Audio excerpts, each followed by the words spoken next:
qu'on peut acclamer Jésus pour sa présence? Amen. Alléluia.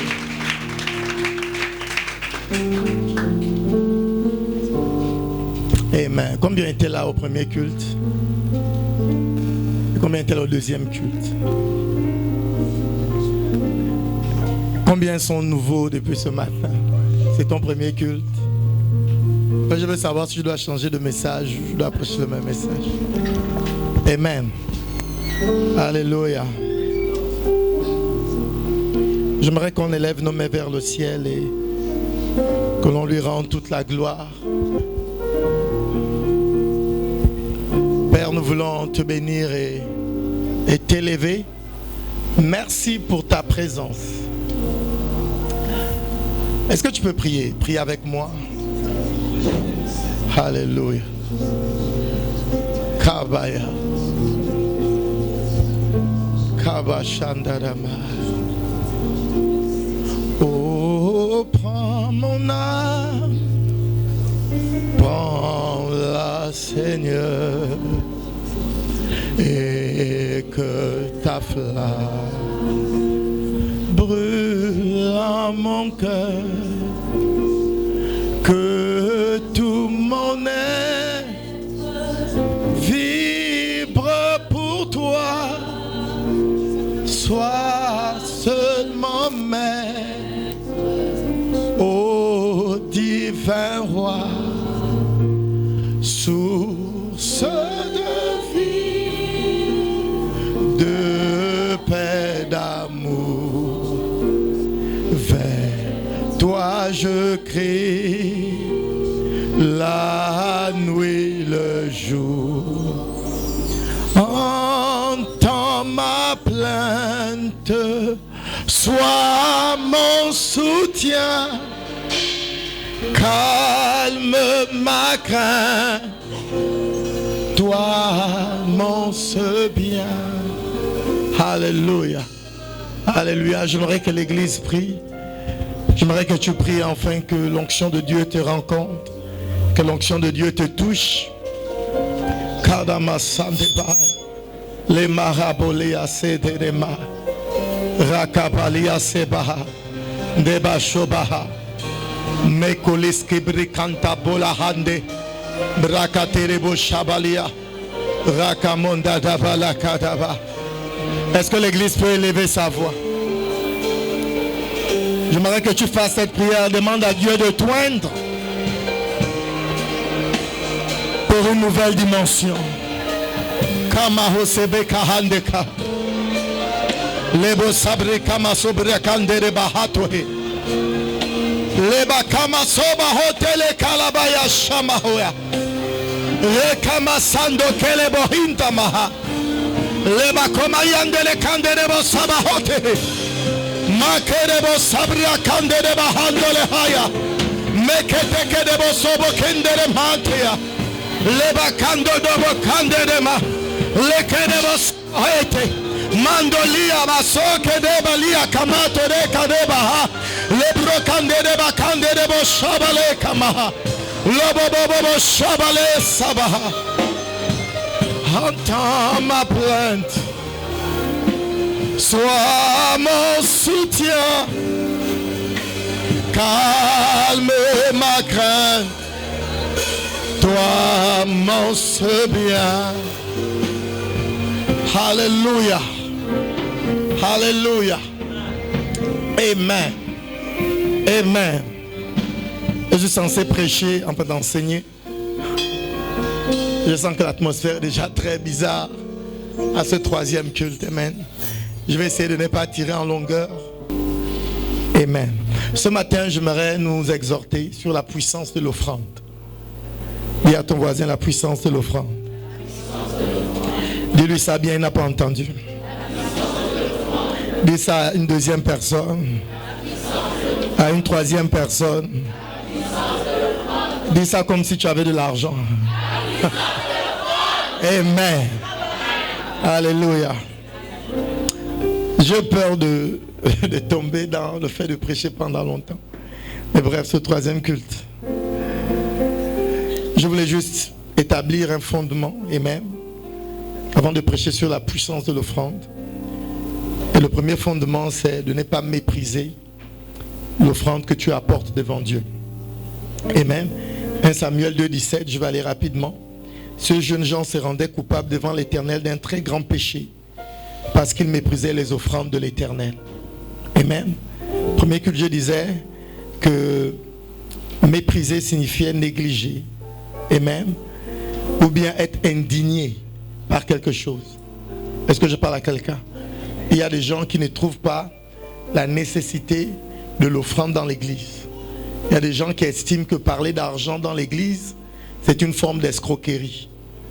Amen. Si tu fais partie de ces personnes, c'est soit tu changes, c'est soit tu n'es pas la bienvenue ici. Amen. Si tu estimes que tu as besoin d'argent pour ta maison, pour ton mariage, pour ta vie, à plus forte raison l'œuvre de Dieu. Est-ce que je parle à quelqu'un? Et voici que des fils d'un sacrificateur avaient été tenus coupables à cause de leur attitude envers l'offrande.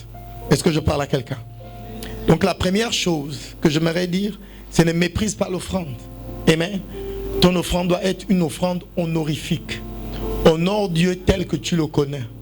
Est-ce que Dieu est grand pour toi? Honore-le dans la grandeur. Est-ce que je parle à quelqu'un? Je disais au premier culte que peut-être une des choses qui a frustré les gens après avoir sémé, c'est parce qu'ils ont sémé en pensant qu'ils faisaient des investissements. L'église, ce n'est pas une banque. Est-ce que vous me suivez? L'offrande, avant que ce soit une sémence, amen, l'offrande est d'abord un acte d'adoration. C'est l'expression de ton amour envers Dieu. Comment vous l'expliquez? Amen. Amen. Le plus vous aimez quelqu'un, le moins c'est difficile, ok, qu'il n'y ait pas de transactions financières entre vous. Amen. L'une des choses qui a fait en sorte que je sois très proche du pasteur Stivian, c'est peut-être ses grandes contributions lors de mes programmes. Il fait partie des mes meilleurs sponsors. Dès que j'ai un programme croisade, et je ne vais pas mentionner les sommes, mais ce n'est pas les petites sommes. Amen. Et c'est ça. C'est ça. Il faut dire ça comme ça. Amen. Amen. Alléluia. Je prie que vous changez votre attitude concernant l'offrande. Vos amen ne sont pas nés de nouveau. Amen. Dis à ton voisin, il est temps que tu donnes une offrande plus grande que le prix de la veste que tu portes, ou des chaussures, ou du sac. Est-ce que c'est normal ou bien c'est pas normal? Amen. Amen. Amen. La deuxième chose que j'aimerais dire, et c'est David qui l'a dit dans 1 Chronique 21-24. Mais le roi David dit à Ornan, non, je veux l'acheter contre sa valeur en argent, car je ne présenterai point à l'Éternel ce qui est à toi, et je n'offrirai point un holocauste qui ne m'a rien coûté. La deuxième chose que j'aimerais dire, arrête d'emprunter l'argent des autres pour faire un travail spirituel. Je pense que dans le contexte, David devait s'accaparer d'un terrain et il a demandé le prix, et parce qu'il était roi, on a voulu lui donner le terrain gratuitement. La première chose qu'il a dit, c'est qu'il ne peut pas présenter à l'Éternel quelque chose qui ne lui appartient pas. Il y a des gens, lorsqu'on demande une offrande, ou bien que Dieu leur donne une instruction pour une offrande, il y a des gens qui vont s'endetter, ils prennent l'argent d'autrui. J'aimerais vous dire que ce n'est pas spirituellement droit. Est-ce que je parle à quelqu'un? La troisième chose que j'aimerais dire, amen, c'est qu'il faut apprendre à donner à Dieu des choses qui vous coûtent. Tant que ça ne vous coûte pas, vous n'avez pas encore commencé à donner. Est-ce que je parle à quelqu'un? Amen. Et quand David dit que ça va lui coûter, ok, ça veut dire qu'il est mitigé dans ses sentiments entre le fait d'honorer Dieu, amen, et le sacrifice qu'il fait. Ce que j'aimerais suggérer, amen, si vous me permettez de suggérer, amen, c'est que Dieu n'agrée pas ton offrande à cause des émotions que tu as dans le cœur. Et il y a des gens qui ont fait des offrandes à l'église et juste après, l'offrande, il est triste. J'aimerais suggérer que ça ne touche pas Dieu. Et il faut que ça te coûte quelque chose. Est-ce que je parle à quelqu'un? J'aimerais même ajouter que parfois l'offrande que Dieu te demande de faire, ok, ne te met pas forcément dans une situation confortable. Il est possible que l'offrande que tu fasses t'expose à... Voici pourquoi on parle de sacrifice. Ne pensez pas que toutes les personnes qui ont fait un sacrifice, Dieu a agi le jour suivant ou bien la minute qui suit. Il y a parfois le résultat est arrivé, 10 ans après, 5 ans après. Donc ne pensez pas que vos émotions, parce que vous pleurez, l'ange de l'Éternel va dire, n'arrête de pleurer, va récupérer ton offrande. Est-ce que je parle à quelqu'un? Dis à celui qui est à côté de toi, il faut que tu apprennes à donner des offrandes qui t'écoutent. Est-ce que l'église est présente? La troisième chose, ou la quatrième chose que j'aimerais dire, c'est dans Exode 34, 20. La Bible dit, tu racheteras tout premier-né de tes fils. On ne se présentera pas les mains vides devant moi. C'est un péché de venir à l'église sans offrande. En fait, c'est un acte de mépris. C'est déshonorer Dieu. Est-ce que je parle à quelqu'un? Quelqu'un qui vient à l'église sans offrande est semblable à un homme qui invite une femme au restaurant sans argent. C'est un acte de mépris. C'est de l'irresponsabilité. Est-ce qu'il y en a ici? Amen. C'est une parole de connaissance. Je pense que c'est une parole de connaissance. Amen. Écoutez-moi bien. La Bible va nous enseigner que là où se trouve ton cœur, se trouve ton trésor. Enfin, là où se trouve ton trésor, se trouve automatiquement ton cœur. Amen. Et il y a un grand lien entre tes finances et ton engagement et ton dévouement. Est-ce que vous me suivez? Imaginez que vous avez un compte bancaire dans une banque de la place. Amen. Est-ce que vous souhaitez que la banque se fasse braquer? Ou bien que la banque soit incendiée? Amen. Pourtant, ce n'est pas vos parents qui ont construit la banque. Mais à cause du compte bancaire, vous vous sentez émotionnellement attaché à cette banque. Est-ce que je parle à quelqu'un? L'argent a une manière de nous attacher émotionnellement à quelque chose. Est-ce que je parle à quelqu'un? Et je veux prier que vous appreniez, amen, à honorer Dieu avec vos biens. Ça ne doit pas être un débat, ça ne doit pas être un problème, ça ne doit pas être un fardeau, amen, lorsqu'il s'agit de donner pour Dieu. Combien estiment ici ce matin que leur vie a moins de valeur que leur argent? Si tu estimes que ton argent a plus de valeur que ta vie, lève ta main. Sécurité, ouvrez les yeux. Amen. Combien estiment ici que leur vie a moins de valeur que leur argent? Personne? Combien estiment ici que leur vie a plus de valeur que des milliards et des milliards et des milliards et des milliards et des milliards de dollars?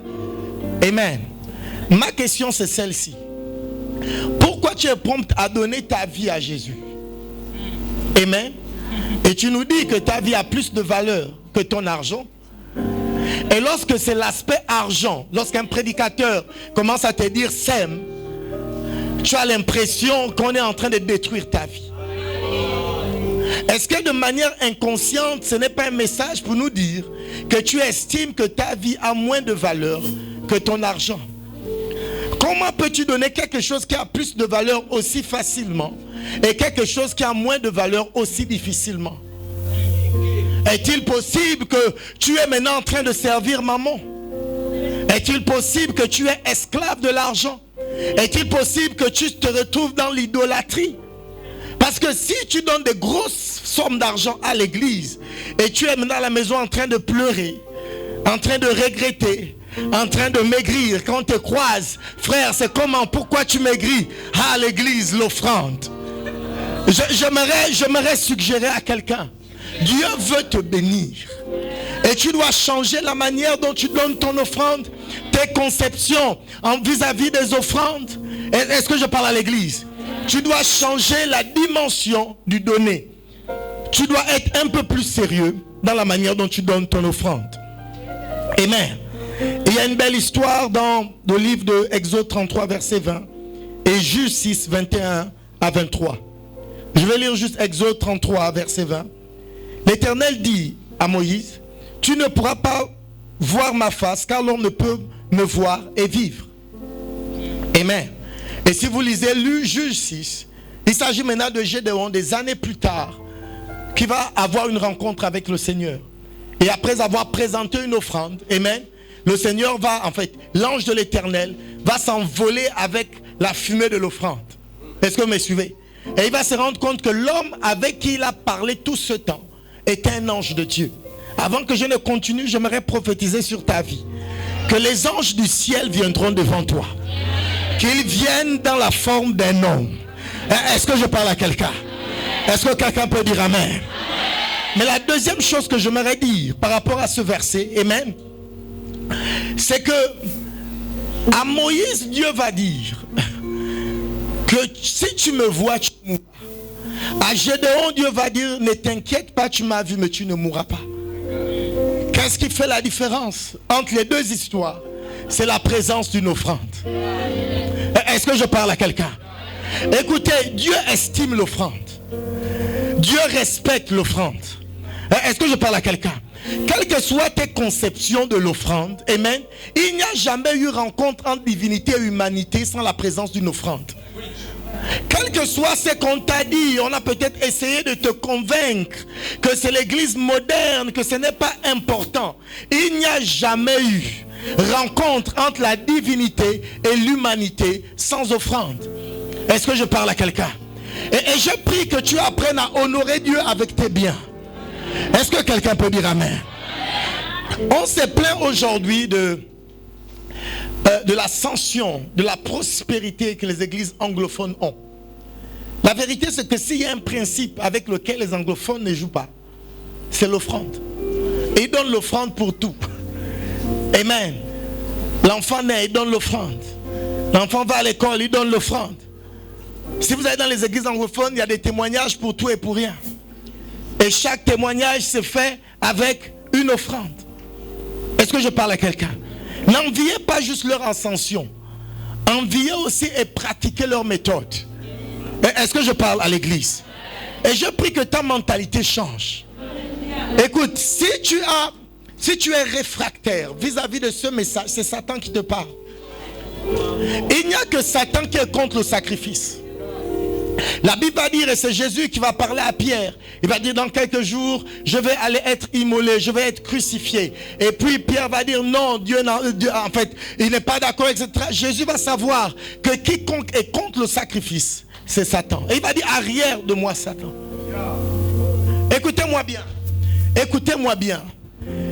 Si Dieu vous demande votre vie, quelle est la valeur de votre argent? Parce que ce que Dieu vous demande, ce n'est pas juste votre temps. Dieu vous demande votre vie. Est-ce que je parle à quelqu'un? Alors pourquoi y a-t-il un débat autour de l'argent? Si notre argent n'avait pas plus de valeur que notre vie. Est-ce que je parle à l'église? Il faut que le don de libéralité te soit communiqué. Alléluia. Et Dieu te rendra prospère. Est-ce que quelqu'un peut dire amen, je reçois? Alléluia. J'aimerais parler ici de la dimension spirituelle de l'offrande. Amen. Peut-être que j'aurais besoin de toi. La première chose, c'est l'offrande attire l'attention de Dieu vers un homme. Nous sommes dans Acte 10, de 1 au verset 4. Amen. Je disais que l'offrande attire l'attention de Dieu vers un homme. Et il y a plusieurs histoires comme ça dans les Écritures. Mais cette histoire de Acte 10, on n'a pas besoin de la lire. Amen. Il s'agit ici de Corneille. La Bible nous enseigne que Corneille n'était pas né de nouveau. La preuve, Dieu a dû envoyer l'ange de l'Éternel vers Pierre, afin que Pierre vienne enseigner à Corneille, amen, sur le salut. Mais la Bible spécifie, amen, que si l'ange de l'Éternel a été envoyé vers Corneille, c'est à cause de ses prières et ses aumônes. Dis à celui qui est à côté de toi, Dieu n'est pas insensible à l'offrande. Cette histoire me choque tellement parce qu'il s'agit ici d'un païen. C'est un païen qui a ses croyances. Amen. Il estime qu'il faut honorer Dieu. Il estime qu'il faut aider les pauvres. Amen. Et la Bible dit que à cause, de ces actes, l'ange de l'Éternel est apparu. Est-il possible de suggérer que tu vis la sécheresse dans ta vie spirituelle à cause de la manière dont tu pries et que tu donnes ton offrande? Est-il possible de supposer qu'il y a une connexion entre notre offrande et les expériences spirituelles que nous vivons? Est-ce que je parle à l'église? Je déclare au nom de Jésus que ton offrande changera. Cette histoire me choque tellement parce que Dieu est capable de faire le grand jeu, amen, et apparaître devant un païen à cause de son offrande. Est-ce que je parle à quelqu'un? Première chose qu'il fait, il envoie un ange. Il ne s'arrête pas là, le même ange, ok, se déplace vers Pierre. Pendant ce temps, Pierre est en extase, il tombe, il a une vision. Il n'a pas une vision à cause de sa capacité spirituelle, mais il a une vision parce que l'offrande de quelqu'un est en train d'agir comme une réclamation. Est-ce que je parle à l'église? Écoutez-moi bien, j'aimerais suggérer ceci. Amen. Est-il possible de dire que l'offrande est capable de créer des opportunités? Parce que sans aumône, sans prière, la rencontre entre Pierre et Corneille ne serait jamais arrivée. Dis à que sa personne à côté de toi pousse dans la vie. Apprends à faire une offrande. J'aimerais prophétiser que des connexions arriveront. Est-ce que quelqu'un peut dire amen? Des connexions pour un nouvel emploi, des connexions pour une nouvelle dimension.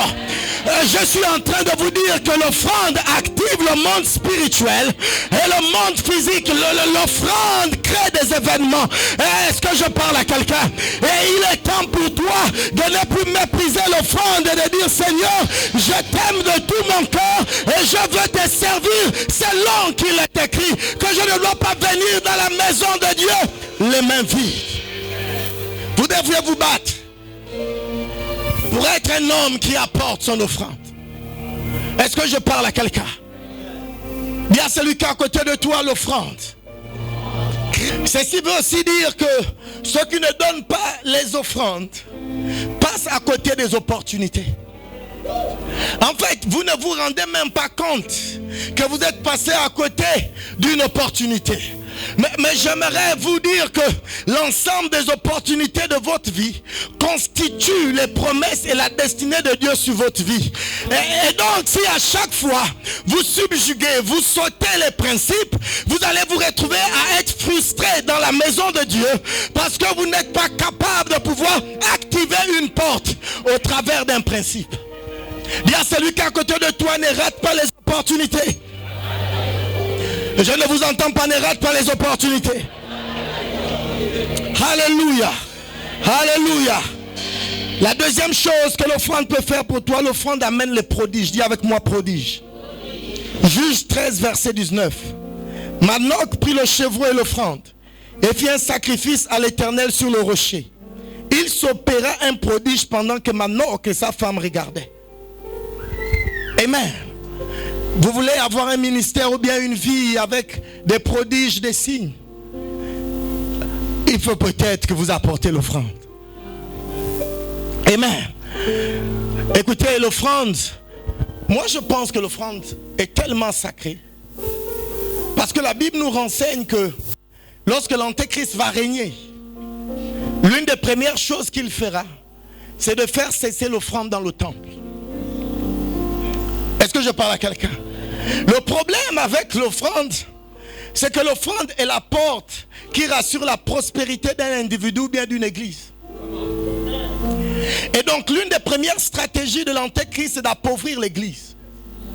Non pas les empêchant d'avoir des entreprises, mais en les empêchant d'honorer Dieu avec leurs offrandes. Est-ce que je parle à quelqu'un? Mais je prie que vous rentrerez dans une nouvelle dimension de votre vie. Et maintenant, celui qui est à côté de toi, l'offrande ne doit pas être un problème. Et c'est pire pour ceux qui aspirent au ministère. Vous ne pouvez pas aspirer au ministère et dire à Dieu que vous lui avez donné votre temps, vous lui avez donné votre vie et vous avez du mal à lui donner votre argent. Est-ce que je parle à quelqu'un? Je prie pour une nouvelle saison. Je prie pour une nouvelle dimension. Que Dieu vous visite avec un prodige à l'heure de l'offrande. Est-ce que quelqu'un peut dire amen? Alléluia. Troisième chose que l'offrande pourra faire pour toi. L'offrande amène la restauration. Et là, j'aimerais qu'on lise 1 Roi 18, D'abord le verset 1. Et puis on va aller au verset 29. 1 Roi 18, verset 1. Après on va sauter. Y a-t-il un micro pour le lecteur, s'il vous plaît? Hosanna in the highest. C'est le micro qu'on amène avec lenteur comme ça. Soyez prompt, soyez violents. Nous sommes dans la maison du Seigneur. Amen. Yes. Est-ce qu'on peut lire le verset 1? 1 Roi 18, verset 1. Bien des jours s'écoulèrent. Bien des jours s'écoulèrent. Et la parole de l'Éternel fut ainsi adressée à Élie. Ok, la suite dit. Dans la 3e année. À la 3e année. Va, présente-toi devant Achab. Présente-toi devant Akab. Et je ferai tomber de la pluie sur la face du sol. Et je ferai tomber de la pluie sur la face du sol. Nous sommes au verset 1. Je vous lis ce verset pour que vous compreniez le contexte. Il s'agit ici de 3 ans et demi de sécheresse. C'est lui qui a causé la sécheresse, s'appelle Élie. Il a prié. Et Dieu lui a dit, va annoncer la sécheresse. Maintenant, Dieu est sur le point de restaurer le pays. Il renvoie l'homme de Dieu vers le roi pour qu'il annonce la pluie. Verset 29. Donc, il est dans les perspectives de ramener la pluie. Verset 29. Lorsque midi fut passé, ils prophétisèrent jusqu'au moment de la présentation. Il s'agit des prophètes de Baal. Ils ont prophétisé jusqu'à l'heure de l'offrande. Mais il n'y eut ni voix, ni réponse, ni signe d'attention. Élie dit alors à tout le peuple. Approchez-vous de moi. Tout le peuple s'approcha de lui. Et Élie rétablit l'autel de l'Éternel. Première chose pour amener la pluie, Élie va rétablir l'autel de l'Éternel. Vous savez, si l'autel de l'Éternel est renversé, ça veut dire que pendant 3 ans et demi de sécheresse, il n'y avait plus d'offrande qu'on offrait à Dieu. Est-ce que je parle à quelqu'un? Pourtant, Dieu, dans l'instruction qu'on a eue au verset 1, ne dit pas à Élie de restaurer un quelconque autel. Il lui dit simplement, va devant le roi et annonce la pluie. Mais Élie, connaissant les principes, il sait que la pluie ne viendra pas si l'autel n'est pas restauré. Est-ce que je parle à l'église? La suite dit quoi? Il prit 12 pierres d'après le nombre des tribus des fils de Jacob. Il prit 12 pierres. Et ce verset, c'est bien parce que généralement, quand on fait les prières par rapport aux autels de famille, amen. Écoutez-moi bien, c'est ça. C'est biblique. Vous amenez les noms des gens, on met un calamache dessus. Et puis ça va péter. Est-ce que vous me suivez? La suite dit quoi? Auquel l'Éternel avait dit, Israël sera ton nom. Et il bâtit avec ses pierres un autel au nom de l'Éternel. Il bâtit avec ses pierres un autel au nom de l'Éternel. Il fit autour de l'autel un fossé de la capacité de 2 mesures de sémence. Ok, la suite. Il arrangea le bois. Coupa le taureau par les morceaux. Il coupa le taureau par les morceaux. Ah, ça. Et le plaça sur le bois. J'avais jamais fait attention à ce verset. Il va couper le taureau. Que Dieu vous donne une force surnaturelle. Je ne sais pas dans quelle dimension Élie opérait. Amen. Les autres, c'est les bœufs. Lui, c'est le taureau. Que Dieu vous donne une grande force. Est-ce que quelqu'un peut dire amen? La suite dit quoi? Puis il dit. Remplissez d'eau 4 cruches. Et versez-les sur l'holocauste et sur le bois. Et il dit. Faites-le une seconde fois. Et ils le firent une seconde fois. Et il dit. Faites-le une troisième fois. Et ils le firent une troisième fois. L'eau coula autour de l'autel. J'aimerais qu'on s'arrête là. Dites avec moi, c'était pendant la sécheresse. Si c'est la sécheresse, comment gaspiller 12 cruches d'eau? Écoutez, on parle de rebâtir un hôtel. Et dans les composantes de l'hôtel, amen, pour restaurer l'eau, il faut des cruches d'eau. Pour amener la pluie, il faut des cruches d'eau. Amen. La Bible ne nous dit pas que c'était les cruches d'Élie. Parce que bien avant, il a appelé le peuple. Donc il a peut-être convaincu certaines personnes. C'était un sacrifice pour eux de donner leur cruche. Ce que j'aimerais suggérer, amen, que pour avoir la pluie, il faut détruire certaines cruches. Pour avoir l'argent, peut-être c'est le peu d'argent qu'il faut s'aimer. Ce verset est en train de nous suggérer, amen, qu'il faut prendre une partie, en fait, je vais dire ça, pas une partie. Il faut prendre une image, une substance, quelque chose en relation avec ce que tu veux voir et amener ça sur l'autel. Est-ce que je parle à l'église? Ces personnes auraient pu dire que c'est la sécheresse. Ces personnes auraient pu dire qu'il n'y a plus d'eau. Les rivières sont secs. Souvenez-vous que dans le chapitre 17, Élie vivait à la merci des corbeaux et il a dû quitter le Jourdain parce que le Jourdain était asséché. Donc l'eau en termes de valeur avait augmenté, un peu comme cette somme d'argent que tu caches et tu t'es dit que c'est cet argent qui est l'opportunité de ma vie et je ne peux pas l'amener à l'église, mais pour avoir la pluie il faut détruire certaines cruches. Est-ce que je parle à quelqu'un? Écoutez-moi bien. Ces cruches ont plus d'importance et de valeur que la pluie. Parce que lorsque la pluie viendra, si on vendait de l'eau en Israël à ce moment, le prix de l'eau devait être un petit prix. Mais imaginez pendant la sécheresse le prix d'une cruche. Ça faisait 3 ans, il n'y avait plus eu de pluie. Il n'y avait plus trop eu de rosée. Mais certaines personnes ont décidé de sacrifier ce qu'ils avaient. Dis à celui qui est à côté de toi, tu veux la pluie? Sacrifie la cruche. Oh my God. Amen. Dis ça à une deuxième personne. Est-ce que tu veux la pluie? Sacrifie la cruche.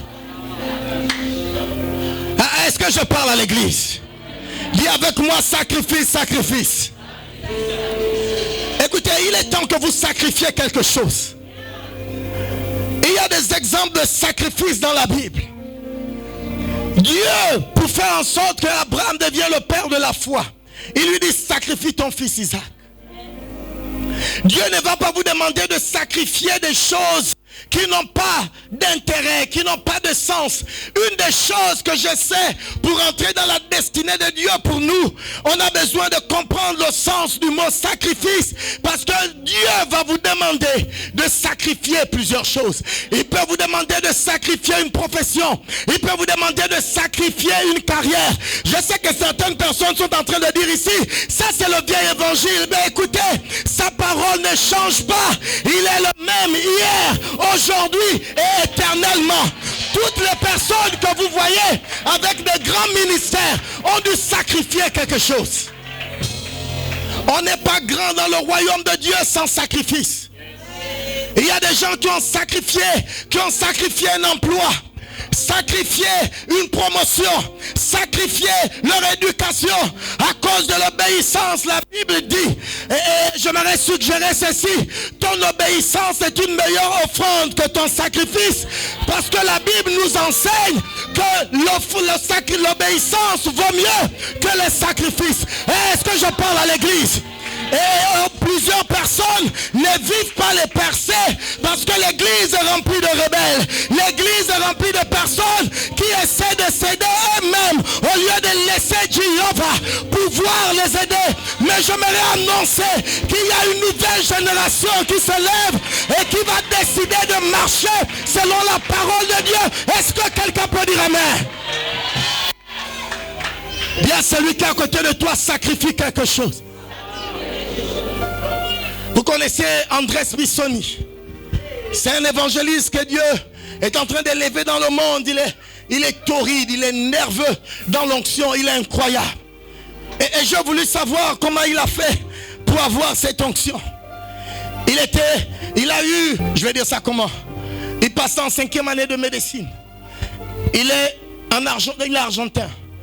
Et je pense que il devait continuer ses études de médecine aux États-Unis. Écoutez bien, Dieu va laisser Andrés Bissoni acheter son billet d'avion, aller jusqu'aux États-Unis, se faire enregistrer, commencer à payer, commencer les cours. Et Dieu sans se gêner. Oui, il est sans gêne quelquefois. Il est venu et lui a dit, tu sais, abandonne tout ça, retourne en Argentine et sois en plein temps pour moi. Et donc toi tu vas penser que Si tu rencontres Andrés Bissoni, que ton offrande, ton argent sera suffisant pour avoir son onction. Mais il y a eu une obéissance plus grande que ce sacrifice. Et il a sacrifié sa carrière et a refusé de marcher sur la terre ferme et a accepté de marcher sur les eaux qui est représenté par la parole de Dieu. Parce que pour marcher sur les eaux, c'est à sa parole que Pierre a dû marcher sur les eaux. Et il y a deux types de chrétiens: ceux qui marchent ou bien qui sont sur la pirogue, et d'autres qui décident de marcher sur les eaux à cause des promesses de Dieu. Et ceux qui prospèrent en Christ, c'est ceux qui ont décidé de marcher par la foi et non par la vue. Écoutez, je sais que je prêche sur l'offrande, mais si vous voulez rentrer dans votre destinée, vous aurez besoin de dire non à plusieurs choses. Je vais le dire autrement, vous aurez besoin de dire non à vous-même. Écoutez-moi bien, Dieu a des plans pour vous, votre famille a des plans pour vous, et vous-même vous avez des plans pour vous. Mais laissez que le plan de Dieu s'élève. Devenez celui que Dieu veut que vous soyez. Est-ce que je parle à l'église? Je suis en train de suggérer qu'il est temps que l'une des plus grosses offrandes que tu fasses, ce soit ta vie. Donne ta vie à Jésus. Renonce au péché qui t'enlace si facilement. La Bible dit que nous sommes entourés d'une si grande nuée de témoins. Écoutez-moi bien, il y a tellement de choses à faire en Christ qui dépassent une carrière. Écoutez-moi bien. Aujourd'hui tu es peut-être entrepreneur, mais tu ne fais pas partie des gens dont la Bible dit que le monde n'en était même pas digne. Ces personnes sont devenues des personnes incroyables parce qu'ils ont décidé de marcher selon ce que Dieu leur a demandé de faire. Sacrifie quelque chose. Écoutez, il n'y a pas de principe pour les anglophones qui marchent. C'est soit vous lisez la Bible et vous obéissez. Sacrifie ton petit ami. Sacrifie l'alcool. Sacrifie la drogue. Et décide de vivre pour Jésus. Oh! Et il y a une meilleure version de vous. Si tu pouvais savoir ce que Dieu dit de toi, lorsqu'il s'assoit avec ses anges, ce qu'il leur dit te concernant, et tu n'es pas capable d'écouter ce qu'il dit, tu es tellement focalisé sur ce que tu veux. Mais dis à celui qui est à côté de toi, renonce à toi-même. Dieu est grand. Est-ce que je parle à l'église? Sors de là. Qu'est-ce que j'ai dit? Sors de là. Sors du conformisme. Amen. Donne ta vie à Jésus. Donner sa vie à Jésus, c'est plus que simplement venir le recevoir. Il veut gérer tous les compartiments de ta vie. Il veut s'ingérer dans les histoires de ton mariage, s'ingérer dans les histoires de tes voyages, s'ingérer dans les histoires de ton entreprise. À moins que tu l'obéisses, tout ce que tu fais, tu ne le fais pas par la foi.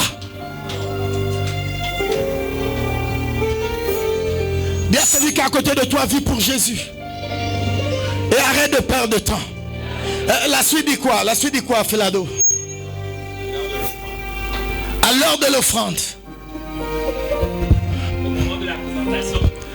Au moment de la présentation de l'offrande, Élie le prophète s'avança et dit: Éternel Dieu d'Abraham, Isaac et d'Israël, qu'on sache aujourd'hui, pas demain, que tu es Dieu en Israël, que je suis ton serviteur et que je fais toutes ces choses par ta parole. Réponds-moi, Éternel. Réponds-moi, Éternel. Réponds-moi, Éternel. Réponds-moi, Éternel. Afin que ces choses. Afin que ces choses. Afin que toutes ces choses. Afin que toutes ces choses. Par ta parole. Par ta parole. Écoutez-moi bien.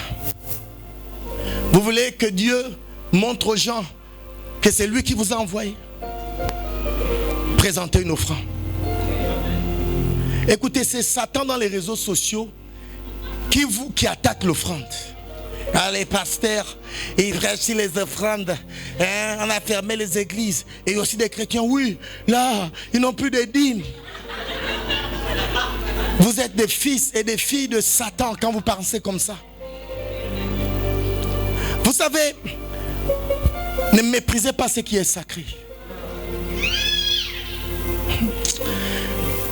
Ne méprisez pas ce qui est sacré. Dis à celui qui est à côté de toi, lève l'autel.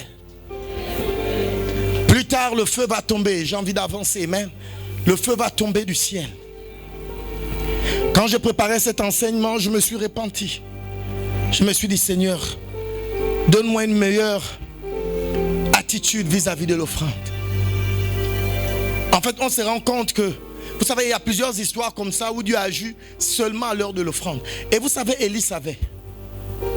Il n'a pas voulu commencer avant les prophètes de Baal parce qu'il attendait l'heure propice de l'offrande.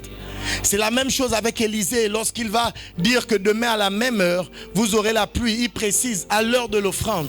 Il y a eu un bruit et la pluie est venue de nulle part. Écoutez, ce n'est pas parce que les gens de ta génération disent que l'offrande n'est pas nécessaire que toi tu dois penser que ce n'est pas nécessaire. Que ce soit dans le monde, que ce soit dans le sataniste, que ce soit chez les Nganga, il n'y a jamais eu une rencontre entre les humains et la divinité sans la présence d'une offrande. Plusieurs personnes ici sont allées chez les marabouts, sont allées chez les féticheurs. Ils auraient pu faire, même lorsque le féticheur c'est ton parent, il dit il faut forcément que tu amènes une offrande. L'église est le seul peuple qui méprise ce qui est saint. Alléluia. Alléluia. Est-ce que vous êtes prêts? Amen. Amen. L'offrande amène les apparitions des êtres divins. J'ai aimé ce que le pasteur Felado a dit au deuxième culte. Ça, j'avais pas vu ça. Moi, je lui ai envoyé les notes. Il a fait ses recherches. Dans 1 Roi 3, 4 à 5, lorsque Salomon donne 1000 holocaustes, Dieu apparaît en songe. Et au chapitre 8, il donne plus de 1000 holocaustes, Dieu apparaît dans la nuit. J'ai l'impression en lisant ces histoires que Dieu est sensible à ceux qui donnent. Écoutez, il n'y a aucune histoire concernant Salomon que Dieu se soit révélé à lui avant qu'il ne présente des offrandes. Pourtant, il était le fils du roi David. D'accord, ton père est pasteur, d'accord, ton frère est prophète, etc. Tu dois apporter ton offrande pour toi-même. Est-ce que je parle à l'église? Alléluia. L'offrande amène des apparitions divines. Dans l'Ancien Testament, les histoires sont légion. Où les gens présentant une offrande, il y a eu une manifestation. Dieu apparaîtra. Dieu viendra te parler. Si tu considères tes offrandes. Amen. Et c'est Satan qui essaie de te convaincre que tu n'en as pas suffisamment.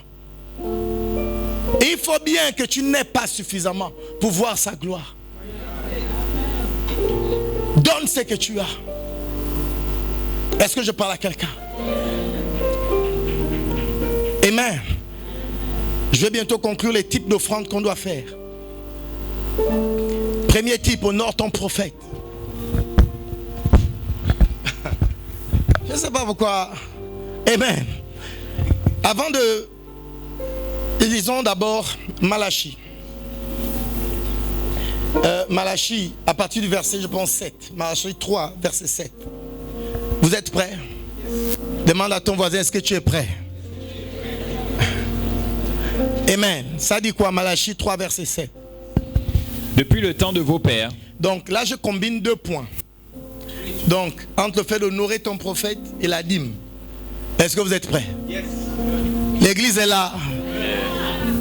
Ah oui, le verset 7 dit quoi? Depuis le temps de vos pères. Depuis le temps de vos pères. Vous êtes écartés de mes ordonnances. Vous êtes écartés de mes ordonnances. Vous ne les avez point observées. Vous ne les avez point observées. Revenez à moi. Revenez à moi. Et je reviendrai à vous. Et je reviendrai à vous. Dit l'Éternel des armées. Dit l'Éternel des armées. Et vous dites. Et vous dites. En quoi devons-nous revenir? En quoi devons-nous revenir? Un homme trompe-t-il Dieu? C'est l'une des phrases dans la Bible qui est assez choquante. Dieu se pose la question, est-ce qu'un homme peut me tromper? La réponse est... Car vous me trompez. Oui. Et vous dites, en quoi t'avons-nous trompé? Et vous ne savez pas que vous l'avez trompé. Et la suite dit quoi? Dans les dîmes et les offrandes. Dans les dîmes et les offrandes.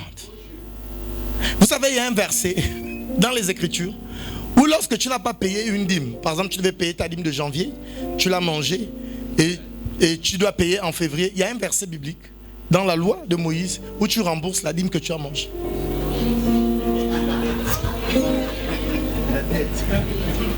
Bref, je vais prêcher dessus un jour ici. La suite dit quoi? Vous êtes frappé par la malédiction. Vous êtes frappé par la malédiction. Et vous me trompez. Et vous me trompez. La nation tout entière. La nation tout entière. Apportez à la maison du trésor toutes les dîmes. Apportez à la maison du trésor toutes les dîmes. En fait, vas-y, continue. Afin qu'il y ait de la nourriture dans ma maison. C'est là où je voulais en venir. Enfin qu'il y ait de la nourriture dans ma maison. Combien ont déjà vu Dieu manger? Combien ont vu, tu es là, tu es un prophète et tu as déjà vu Dieu? Bien, tu l'as invité au restaurant et il a mangé avec toi. Est-il possible de suggérer que si on parle de nourriture, amen, Dieu s'identifie au sacrificateur? Il est en train de dire en fait que lorsqu'il dit apporter vos dîmes, mais qu'il ne manque pas la nourriture, il s'agit d'une manière de pouvoir prendre soin de celui qui sert. Amen. Parce que Dieu ne mange pas. Est-ce que l'église est là? Je sais qu'on a enseigné que la dîme c'est pour le temple. La dîme c'est pour l'église. La dîme c'est pas pour l'homme de Dieu. Il n'a pas le droit d'avoir un regard sur la dîme. Est-ce que je parle à quelqu'un? Mais qui va manger ça? La suite dit quoi? Mettez-moi de la sorte à l'épreuve. Dieu estime, il prend un engagement que si tu décides de bénir un homme de Dieu, il te permet de le mettre à l'épreuve. La suite dit quoi? Et vous verrez si je n'ouvre pas pour vous les écluses des cieux. Il est prêt à ouvrir les écluses des cieux pour vous, si vous êtes capable de pourvoir aux besoins de ceux qui servent au temple. La suite dit quoi? Si je ne répands pas sur vous la bénédiction en abondance. Il est prêt à donner sa bénédiction en abondance. Si vous êtes capable de pouvoir pourvoir aux besoins de l'homme de Dieu. Est-ce que l'église est là? Amen. Les responsables des annexes bousillées, prenez le message, prêchez ça. Est-ce que je parle à quelqu'un? Ne vous laissez pas intimider par le peuple. Dites-leur de vous bénir. De toute façon, moi je ne vous raterai pas. Vous devrez me bénir. La suite dit quoi? Si Dieu ne répand pas sur vous la bénédiction en abondance. Si Dieu ne répand pas sur vous la bénédiction en abondance. Pour vous, je menacerai celui qui dévore. Waouh! Pour vous, il va menacer celui qui dévore. Et il ne détruira pas les fruits de la terre. Et il ne détruira pas les fruits de la terre. J'aimerais qu'on aille à Philippiens 4 pour vous stresser un peu plus. Parce que ici, il s'agit maintenant de Paul. Bientôt, je termine. Philippiens 4, c'était quel verset encore? 8, 9 ou 10? 10. Ok, Philippiens 4, 10. Ce sont des versets, hein, il faut déjà mémoriser ça. C'est Paul qui parle. Est-ce que vous êtes prêts? Non, c'est le culte d'onction, on va prier pour les gens. Le pasteur s'il vient là, même si moi je ne prie pas, il va faire la main comme ça. Et vous-même, vous savez ce qui va se passer. La suite dit quoi? J'ai éprouvé une grande joie dans le Seigneur de ce que vous avez pu enfin renouveler l'expression de vos sentiments pour moi. Ce verset, quand je l'ai lu, ça m'a amusé. Comment Paul estime que manifester les sentiments envers quelqu'un, c'est donner l'offrande? J'ai écouté un bishop dire que lorsqu'on t'invite à un endroit, l'offrande qu'on te donne montre l'estime qu'on a pour toi. Et même, rien que par l'offrande, tu peux savoir si ils ont apprécié le travail qui a été fait ou bien ils n'ont pas aimé. La suite dit quoi? Vous y pensez bien. Vous y pensez bien. Mais l'occasion vous manquait. Mais l'occasion vous manquait, justifie un peu. Ok, vous avez pensé, mais vous n'avez pas eu l'occasion. La suite dit. Ce n'est pas en vue de mes besoins que ce n'est pas en vue de mes besoins que j'ai dit cela. Tout ce que je dis là, ce n'est pas en vue de mes besoins. Car j'ai appris Quand j'ai appris à être content dans l'état où je me trouve. À être content dans l'état où je me trouve. C'est les versets là que les gens aiment. Mais ils s'arrêtent là. Mais il y a une suite. Je sais vivre dans l'humiliation. Je sais vivre dans l'humiliation. Je sais vivre dans l'abondance. Et je sais vivre dans l'abondance. En tout et pour tout. En tout et pour tout. J'ai appris à être rassasié. J'ai appris à être rassasié. Et à avoir faim. Et avoir faim. À être dans l'abondance. À être dans l'abondance. À être dans la disette. Et à être dans la disette. Je puis tout par celui qui me fortifie. Je puis tout par celui qui me fortifie. Cependant, c'est-à-dire qu'il oublie tout ce qu'il vient de dire. Vous avez bien fait de prendre part. Avons-nous tous fait des cours en français? Donc, il ne fait pas une emphase sur le fait que maltraiter l'homme de Dieu. Vous avez oublié d'apporter des biens. Ok, je suis d'accord avec ça. Après, il dit cependant, toutefois, mais. Amen. Il dit quoi? Vous avez bien fait de prendre part à ma détresse. De prendre part à ma détresse. Vous le savez vous-même. Vous le savez vous-même. Philippiens. Au commencement de la prédication de l'évangile. Au commencement de la prédication de l'évangile. Lorsque je partis de Macédoine. Aucune église n'entra en compte avec moi. Ça, il s'agit des églises qu'il avait lui-même commencées. Il dit aucune église ne rentra en compte avec moi. Pour ce qu'elle donnait et recevait.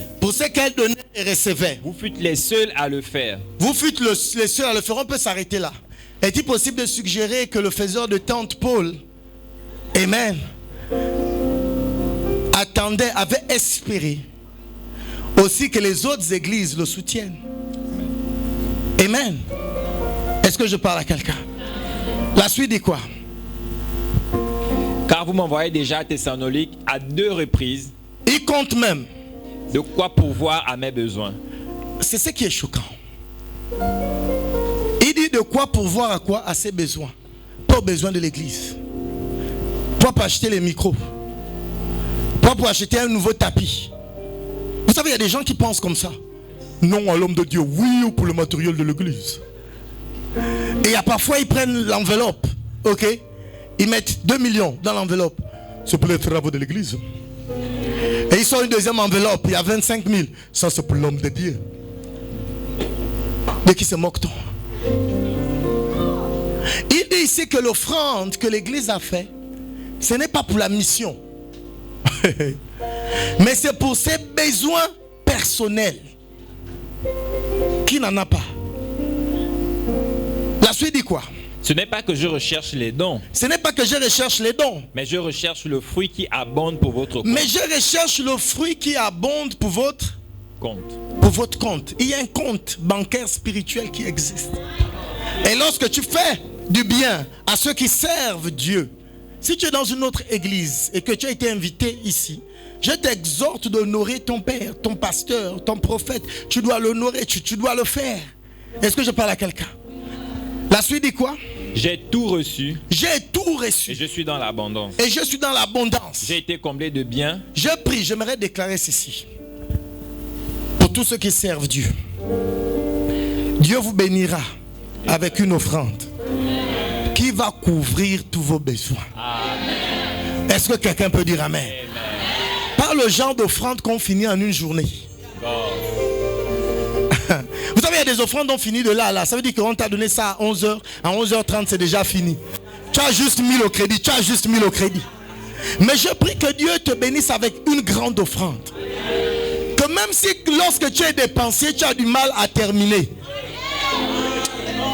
Je déclare une nouvelle saison. Que Dieu visite tes finances au nom de Jésus. Est-ce que quelqu'un peut dire amen? La suite dit quoi? J'ai été comblé de biens. J'ai été comblé de biens. En recevant par Épaphrodite ce qui vient de vous. Exactement. Que Dieu suscite des Épaphrodites qui ne volent pas l'argent et qui amènent tout. La suite dit quoi? Comme un parfum de bonne odeur. C'est ce qui est choquant. Il parle ici d'une offrande, bien d'une contribution pour ses besoins. Amen. Et il montre maintenant la dimension spirituelle de l'acte. Il dit que vous, peut-être dans le monde physique, vous voyez que vous êtes en train de pourvoir à mes besoins. Mais devant Dieu, c'est un parfum. La suite dit quoi? Un sacrifice que Dieu accepte. Écoutez, pourtant, l'argent va dans les besoins de Paul. Ok? On est d'accord qu'il s'agit de ses besoins. Mais devant Dieu, c'est un sacrifice présenté à Dieu. C'est ce qui est choquant. C'est que pendant que toi tu donnes l'offrande et tu penses que tu es en train de venir en aide à un frère ou bien à un homme de Dieu, spirituellement, tu es en train d'apporter un sacrifice à Dieu. Et la Bible dit que c'est un sacrifice que Dieu accepte. Est-ce que la suite dit quoi? Et mon Dieu pourvoira à tous vos besoins. Non pas moi, Paul, mais mon Dieu. Parce qu'il a accepté votre offrande. Il pourvoira à tous vos besoins. Est-ce que l'église est là? Amen. Dis à celui qui est à côté de toi, active les promesses de Dieu sur ta vie. Donc j'étais en train de parler de l'offrande de l'homme de Dieu, en même temps de la dîme. Comprenez, la dîme, tout le monde sait ce que c'est. C'est 10% de ton revenu. Amen. Si tu as un revenu de 1000 francs, ta dîme c'est 100 francs. Et n'aie pas honte de ça. Une dîme n'est pas dîme lorsque c'est 1 million. Même lorsque c'est 5000 francs, ça a de la valeur devant Dieu. Est-ce que je parle à quelqu'un? Amen. Amen. Amen. Amen. Soutenir le travail missionnaire de l'église. Ça c'est le troisième type d'offrande qu'il faut faire. Vous savez, on a déjà des annexes. On a une annexe à Casa, au Vendo, à Port-Gentil, je voulais dire. Il vient d'acquérir le local. Un beau local. En bordure de route. N'acclamez pas. Changez vos acclamations en contribution. Hein, tu repars quand? Vendredi. Qu'avant vendredi, quelqu'un appelle le pasteur Felado. Ils sont en train de faire les travaux. Amen. Ils ont besoin du matériel. Ils ont besoin des micros. Ils ont besoin des chaises. Même la peinture, parce que nos couleurs, c'est le bleu et le blanc. L'endroit qu'ils ont pris est en rouge. Donc, ils doivent acheter beaucoup de peinture. Amen. Ne m'écoute pas seulement ce matin. Tu peux apporter tes 50 000, tu peux apporter tes 100 000 francs. Tout ça, c'est Ecclésia qui gagne. Amen. Et j'aimerais, écoutez, bénissez les annexes. Ton mari n'est pas forcément à l'église centrale. Vous faites toujours comme si quand Dieu nous bénit, ne nous bénit pas avec les choses matérielles. Tu ne sais pas qu'en s'aimant dans l'annexe de Port-Gentil, tu es en train de débloquer des opportunités de ton mariage. Et quand on va faire la convention, un frère comme tu aimes, une soeur comme tu aimes, viendra là. Elle va faire le chant spécial. Elle n'a pas de bague, elle n'a rien, elle est là. Dis à celui qui est à côté de toi, sème dans les annexes. Amen. Amen. Soutiens l'œuvre missionnaire. Lorsque toutes les restrictions de la Covid seront enlevées, l'église va rentrer dans une dimension d'évangélisation. Croisade ici, croisade là. On le fait avec de l'argent. Est-ce que je parle à quelqu'un? L'autre type d'offrande, c'est soutenir ses parents. Amen. Amen. Dis à celui qui est à côté de toi, soutiens tes parents. C'est vrai que parfois c'est difficile. Ok? Mais même si tu n'as pas tout ce qu'ils demandent, fais quand même un geste. Celui qui est à côté de toi, soutiens tes parents. Vous souvenez-vous que quand la Bible dit honore ton père et ta mère, c'est l'un des commandements auquel est attachée une promesse. Celle de prospérer et celle de vivre longtemps. Donc pendant que toi tu donnes à tes parents, amen, c'est à Dieu que tu donnes. Est-ce que je parle à quelqu'un? L'autre type d'offrande, c'est soutenir les démunis. Amen. C'est très important. Ça peut commencer dans ta famille, ça peut commencer dans ton église, ça peut commencer dans ton quartier. Amen. Même cette église, il faut qu'on trouve un moyen de pouvoir aider les démunis. Est-ce que vous me suivez? Amen. Dernier type d'offrande, bâtir les hôtels. J'aimerais parler des hôtels de famille. Amen. Vous savez, les combats spirituels existent. J'ai eu un débat pendant plusieurs années avec le pasteur Stivian. Au finish, il a gagné. Amen, il a gagné. Amen. Vous savez, lorsque vous naissez de nouveau, c'est votre esprit qui naît de nouveau, mais pas votre âme. Voici pourquoi il y a plusieurs personnes en Christ qui se comportent comme des païens. à cause de l'influence des esprits au niveau de leur âme. Est-ce que je parle à quelqu'un? Lorsqu'on parle de délivrance, amen, il s'agit ici de la cure de l'âme pour le chrétien. Lorsque c'est un païen qui est possédé des esprits, les esprits résident dans son esprit humain. Lorsque c'est un chrétien, c'est à cause de la présence du Saint-Esprit, l'esprit ou le démon réside au niveau de l'âme. C'est pourquoi il y a des gens qui sont en Christ, qui font des rêves où ils sont dans les eaux.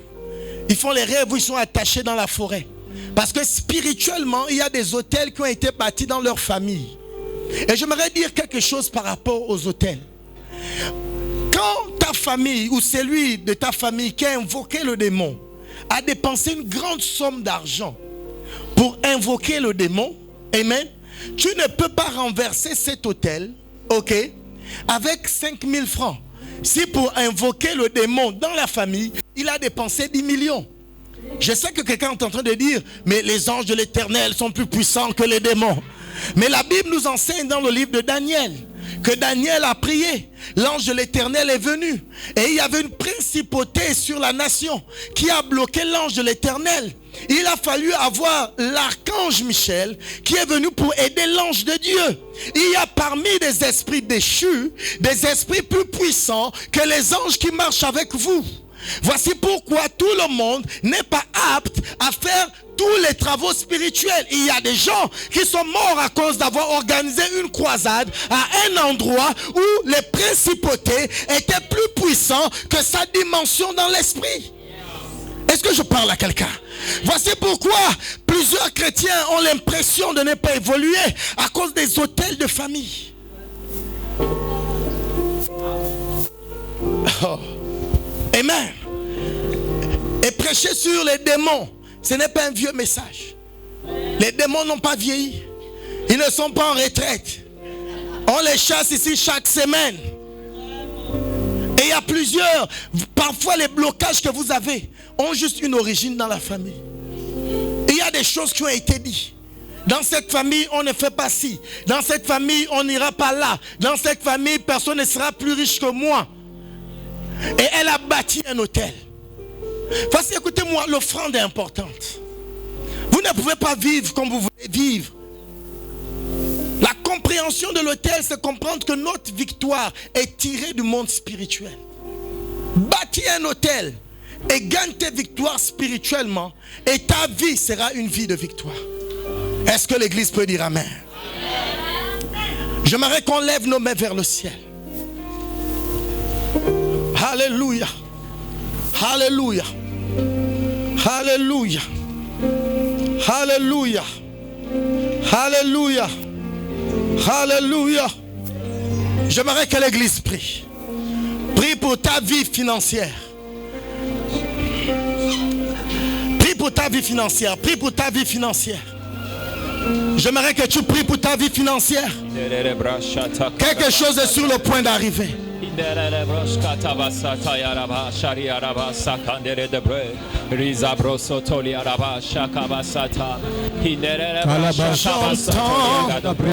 J'entends